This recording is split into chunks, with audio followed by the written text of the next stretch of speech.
রংপুরের পীরগঞ্জে খালিশা মিশনে যথাযোগ্য মর্যাদায় খ্রিস্টান ধর্মাবলম্বীদের বড় উৎসব বড়দিন উদযাপিত হয়েছে। বিপুল উৎসাহ উদ্দীপনায় সকাল থেকে প্রার্থনা ও কেক কাটার মধ্য দিয়ে দিনের কর্মসূচি শুরু হয়।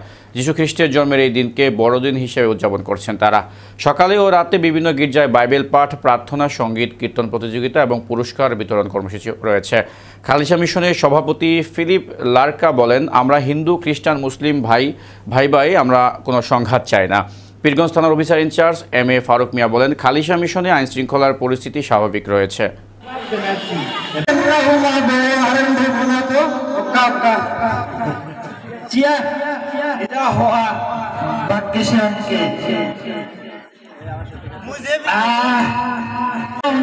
সংখ্যালঘু একটা কথা থাকতেই পারে, যেহেতু দেশের পরিস্থিতির উপরে আর কি একটু অনেকটা হচ্ছে। তখন সেই ক্ষেত্রে আপনারা কতটুকু এই ইয়াটা করতেছেন, কিভাবে পালন করতেছেন এটা? ধন্যবাদ আপনাদেরকে সুন্দর প্রশ্ন করার জন্য।